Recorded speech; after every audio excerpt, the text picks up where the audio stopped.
3 days after I gave up a kidney, my daughter would hand me a stack of papers and tell me I no longer had a home. I did not know that yet, at the beginning. All I knew was that she was standing in my doorway, pale and trembling, saying my name the way she used to when she was small and scared. My name is Evelyn Moore. I am 64. I had been alone in that house for years, not lonely in a dramatic way, just quiet enough that I noticed when the phone stopped ringing. Quiet enough that I cooked for one and still set 2 plates out of habit. Lauren had not visited in a long time. Calls were short. Messages went unanswered. I told myself that was normal. Children grow up. Lives move on. So when I opened the door and saw her there, thinner than I remembered, one hand pressed to her side as if holding herself together, I did not think of distance or silence or old disappointments. I stepped aside and let her in. She sat at my kitchen table and did not touch the coffee I poured. Her voice shook when she spoke.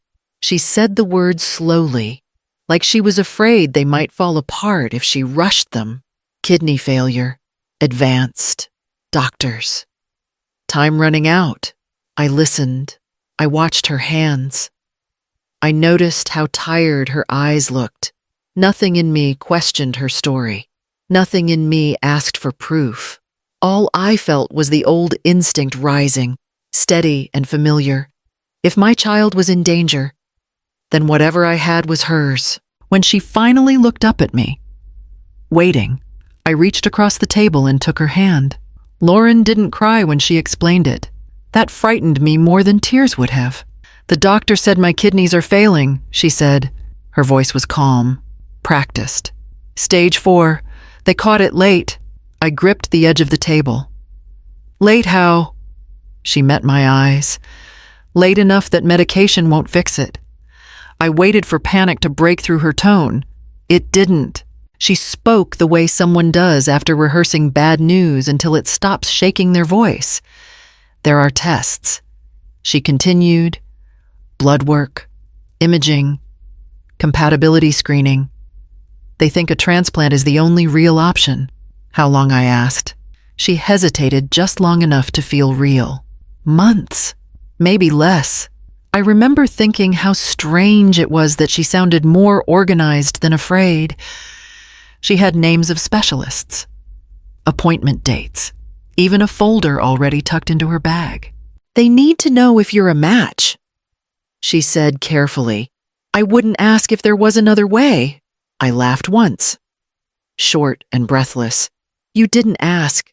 You told me. Her shoulders dropped at that. Relief slipping through her composure. You don't have to, she said.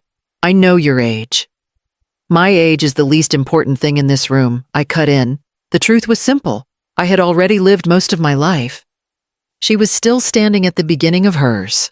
If something in me could keep her there, then it wasn't really a sacrifice. When she reached for my hand this time, I didn't pull away. Let's do the tests, I said. The hospital moved quickly, as if speed itself could keep fear from settling in. Lauren stayed close through the tests. She answered questions before I could. When the nurse asked about family history, Lauren spoke. When the technician explained the next step, Lauren nodded and said we understood. I told myself she was protecting me from worry. I let her. You're a strong match, the transplant coordinator said later, flipping through my file. He smiled the way people do when they want to reassure without promising anything. That's good news. Lauren exhaled like she'd been holding her breath for weeks. She squeezed my arm. See, this helps. In a smaller office, a woman introduced herself as part of the hospital's legal team. She spoke gently, choosing careful words. These are standard consent documents, she said, sliding a stack of papers across the table. They cover medical authorization, post-operative care, and liability. Lauren leaned forward. We're on a timeline, she said. Her numbers are getting worse. The woman glanced at me. You can take these home if you'd like. Lauren didn't look at me. It's better to sign today, she said softly. The sooner we clear this, the sooner surgery can be scheduled. I picked up the pen. The pages felt heavier than paper should. I skimmed a few lines. Medical terms blurring together. Mom, Lauren said, her voice low. I trust you. Please trust me. That did it. Not urgency, not fear, trust. I signed where she pointed. Initialed where tabs marked the margins. My name appeared again and again in ink, steady and familiar. When I hesitated once, the legal representative paused. Are you comfortable proceeding? I nodded. Yes. Lauren's hand rested on my shoulder. Light but firm, guiding me forward. By the time the last page was turned, my wrist ached and my future felt decided. As we stood to leave, Lauren gathered the papers quickly, tucking them back into her folder like something fragile that needed protection. They prepped me faster than I expected. A nurse adjusted the gown and checked my wristband, saying my name out loud like it anchored me to the bed. Evelyn Moore, she said, we're taking good care of you today. Lauren walked beside the gurney until the doors marked operating swung open. Her face was pale, but her eyes were steady. Too steady. I told myself that meant strength. You don't have to stay, I said. My voice sounded smaller than I meant it to. I'm not going anywhere. She replied and reached for my hand. Her grip was firm, almost urgent. I need you calm. I laughed once. You always did like being in charge. She smiled, but it faded quickly. I just need you to listen to me for a second. The anesthesiologist introduced himself, asked routine questions. Allergies. Past surgeries. I answered automatically. My focus fixed on my daughter's face. I know this is scary, Lauren said. Her thumb rubbed slow circles over my knuckles. But you're saving my life. The words settled deep, heavier than fear. Saving her life. That was something I understood. I remembered her at 6, sitting on the bathroom floor with a fever, refusing to sleep unless I stayed. At 14, slamming her bedroom door and still calling for me when the anger burned out. At 22, walking across a graduation stage and searching the crowd until she found me. I'd do it again, I said quietly. She swallowed. I know. The nurse leaned in. We're ready. Lauren bent closer, her forehead touching mine for a brief second. Thank you, she whispered, for everything, as they rolled me under the lights. The room sharpened, then softened at the edges. My body felt heavy, but my chest felt clear. Fear was there. Yes, but it stayed behind the certainty. I focused on her hand until the medication pulled me under, holding on to the belief that love, when given freely, could only do good. I woke to pain before I understood where I was. It spread from my side in slow waves, sharp enough to steal my breath, dull enough to linger when I stopped moving. I pressed the call button with shaking fingers.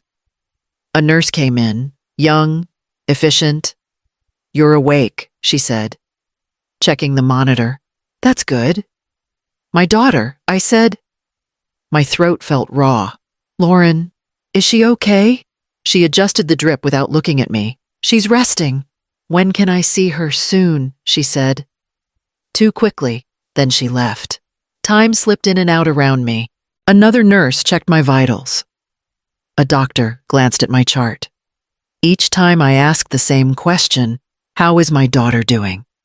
She's resting, they said. Always the same words. Calm, polite, closed. By the second round of medication, an older nurse came in. Her hair was gray, pulled back tight, her movements careful. She said my name softly before touching my arm. You're healing well, she said. I searched her face. Lauren, her mouth tightened. Just for a moment. She's being monitored. That's not what the others said. She hesitated, then smoothed the blanket over me. You need to focus on yourself right now. I want to see her. I said. The words came out sharper than I intended. Her eyes met mine, and something flickered there. Regret, worry, maybe pity. She looked away first. "I'll let the doctor know you asked," she said. After she left, the room felt smaller. The machines kept their steady rhythm, indifferent. I told myself there were reasons, different floors, different recovery schedules, procedures I didn't understand. I pressed my hand against the bandage at my side and breathed through the ache. I had done this for Lauren. Whatever discomfort came after was temporary. Still, when hours passed and no one mentioned her again, a quiet weight settled in my chest, heavy enough that the pain medication couldn't touch it. They moved me to a regular room on the third day. The nurse said it meant I was stable. I didn't feel stable. I felt hollowed out, like something essential had been taken and not replaced. Lauren came in just after noon. I knew something was wrong before she spoke. She walked easily, shoulders back, hair neat, no IV, no bandage, no stiffness in her step. She looked like someone heading to a meeting, not someone recovering from surgery. "You're up," she said. Her voice was flat, observational. I pushed myself upright, pain flashing through my side. "They wouldn't let me see you," I said. I kept asking. She didn't answer that. She closed the door behind her and crossed the room, setting a thick envelope on the tray table. "What's that?" I asked. "Paperwork," she said. "We need to take care of a few things." I stared at her. "Before you sit down." She didn't sit. She opened the envelope and slid the contents toward me, aligning the edges carefully. Property transfer confirmation, facility intake documents, dates, signatures. My name appeared more than once. "I don't understand," I said. My hands were shaking too badly to pick anything up. "You signed the house over to me," she said. "Before the surgery. It's done." "No," I said. "Those were hospital forms." She met my eyes then. There was no anger there, no guilt, just distance. "Read them." "I trusted you," I said. She exhaled, impatient. "This is temporary. You'll be moving to Sunrise Care. It's clean, structured. 6 months are already covered." "I'm not sick," I said. "I just had surgery, and you need supervision," she replied. "This makes sense." My chest tightened. "What about you? Your recovery?" She looked away, just slightly. "I'm fine." I searched her face, waiting for something to crack. "Where's your bandage?" "There isn't one," she said. The room tilted. I gripped the bed rail. "What does that mean?" She stepped back, creating space between us. "It means you helped solve a problem." A nurse knocked once and paused in the doorway. Lauren turned her head. "We're done here." The nurse hesitated, then left. Lauren gathered the papers, tucking them back into the envelope. She placed it within my reach, not touching me. "I'll have them come get you tomorrow," she said. "You'll be more comfortable there." When she opened the door, she didn't look back. I lay there, staring at the envelope, the pain in my side sharp and alive, the rest of me struggling to understand where safety had gone. Lauren came back an hour later, alone this time. She closed the door behind her and leaned against it like she needed the support. "You should rest," she said. "Tomorrow will be busy. Sit down," I said. My voice surprised me. It was steadier than I felt. She hesitated, then pulled the chair closer, sitting just out of reach. She crossed her legs, composed again. "You didn't have surgery," I said. "I saw you walk in." Her jaw tightened. "I didn't say I did. You said you were dying." She looked at the floor. "I said I needed help." "That wasn't help," I said. "That was a lie." She lifted her head. "You would have said no if I told you the truth." I shook my head slowly. "You didn't even give me the chance." She sighed, like a tired parent. "You don't understand how hard it is out there. I've been drowning for years. Student loans, rent, watching everyone else move forward while I stayed stuck. So you took my house, I used what I had access to. She said, you weren't using it. You barely leave that place. And my kidney, I asked. Her eyes flickered. Just for a second. That saved someone's life. Not yours. No. She said, not mine. Silence stretched between us. My chest felt tight, like the room had lost air. You planned this, I said. She didn't deny it. I planned to survive. At my expense. She looked back at me then, frustration breaking through her calm. You're older. You've lived. I needed a future. The words landed harder than shouting ever could. I pressed my hand against the blanket, grounding myself in the pain there, the proof of what I'd given. You didn't ask, I said. You decided. Her shoulders stiffened. I did what I had to. I searched her face for something familiar. The child who used to crawl into my bed during thunderstorms. The girl who once cried because she thought she'd disappointed me. All I saw now was someone measuring what she could take. When she stood to leave, she paused. You'll be taken care of, she said, as if that settled everything. The door closed behind her, and whatever hope I had left closed with it. The door opened without a knock. A woman in a white coat stepped inside, her expression tight with controlled anger. She didn't look at me first. Her eyes went straight to Lauren. Don't move, she said. Lauren stiffened. This is a private conversation. I'm Dr. Harris, the woman replied. Head of transplant surgery, and no, it isn't. Lauren straightened her shoulders. There's been a misunderstanding. Dr. Harris turned to me then, her voice lowering. Mrs. Moore, I need to explain something before anyone else does. My mouth felt dry. Explain what your daughter was never approved as a transplant recipient. She said, there is no record of kidney failure under her name, no dialysis, no treatment history. Lauren shook her head. That's not true. Dr. Harris pulled a folder from under her arm and opened it. These are the verified logs. Blood work, admission records. Your name is here as a donor. Hers is nowhere. Lauren's composure cracked. You can't just walk in here and accuse me. I can, Dr. Harris said evenly, because your mother's kidney was transplanted into another patient 2 days ago. The room went still. Another patient, I said. Yes, she answered. A man who was actually in end-stage renal failure. His family paid for expedited placement through an illegal broker. Lauren took a step back. That's not what happened. Dr. Harris looked at her coldly. Your forged medical records say otherwise. We've already confirmed falsified signatures and altered test results. I gripped the edge of the bed. Where is my kidney in someone else's body? She said gently, saving his life. Lauren's voice rose. You don't understand how this works. I understand exactly how it works, Dr. Harris replied. And so do federal investigators. They're on their way. Lauren's face drained of color.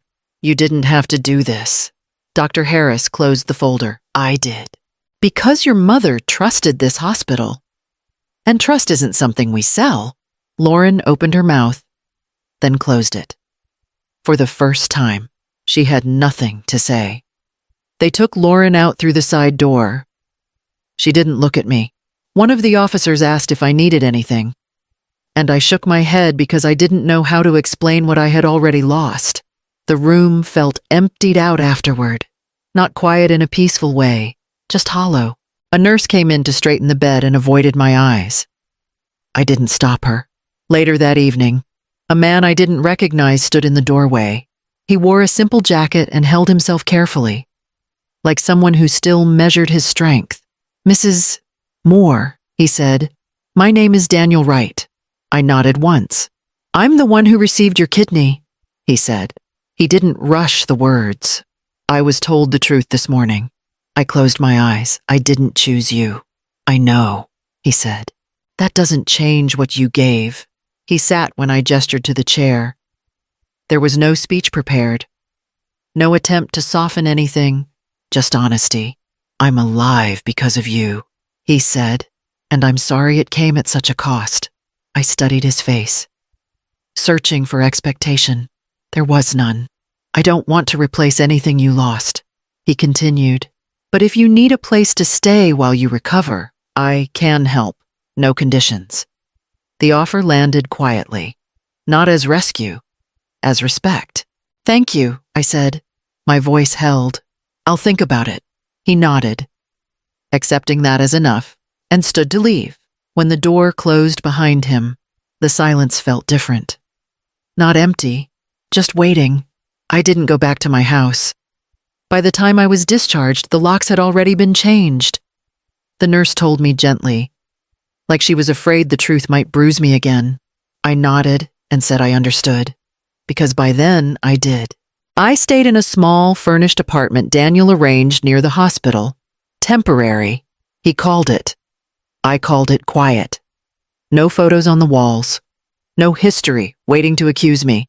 Just a place to heal without pretending. We spoke sometimes. Brief conversations, honest ones. You don't owe me anything, he said once. I know, I replied. And I meant it. Lauren wrote me a letter from jail, 3 pages, explanations, justifications. Not a single apology that stood on its own. I folded it carefully and put it in a drawer. I didn't write back. Some losses don't need closure. They need distance. I learned something in the months that followed. As my body grew stronger and my days grew simpler. Love without boundaries isn't devotion. It's erasure. Being a mother doesn't mean disappearing so someone else can stand taller. If this story reached you, take a moment, like the video, leave a comment, or subscribe if you believe stories like this deserve to be told. Sometimes speaking the truth is how we stop repeating it. Here's the lesson I carry now, and it didn't come from a doctor or a courtroom. Family is not who you bleed for, it's who would never ask you to.